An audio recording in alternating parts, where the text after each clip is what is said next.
আসসালামু আলাইকুম বন্ধুরা, কেমন আছেন? আশা করি ভালো আছেন। আপনাদের দোয়ায় আমিও ভালো আছি। হয়তো ভাবছেন আপনারা আবার কেন লাল মরিচ। বন্ধুরা, এজন্যই রোদে ভালো করে মরিচ শুকাবেন যেন মচমচে হয়। বন্ধুরা, যারা ব্যবসা করবেন তারা তো অবশ্যই শুকাবেন।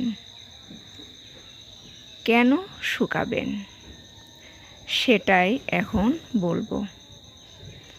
বন্ধুরা, মরিচ যখন বাজার থেকে কিনে আনবেন তখনই দেখতে পাবেন মরিচটা ভেজা থাকে।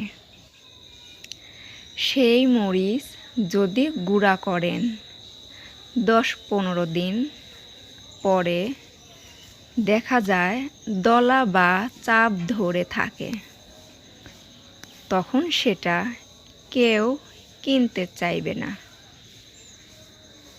তাই বন্ধুরা, ভুলেও এটা করবেন না।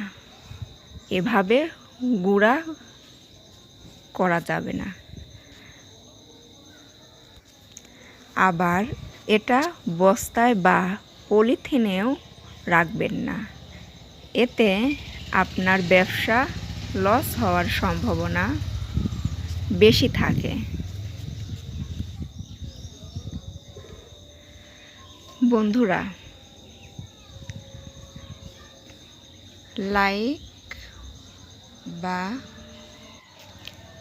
সাবস্ক্রাইব করবেন যদি এতটুকু ভালো লাগে ভিডিওটা আপনারা অবশ্যই সাবস্ক্রাইব করবেন। কেউ যদি 1 কেজি 2 কেজি বা খুচরা পাইকারি কিনতে চান বা কৌটা কিনতে চান,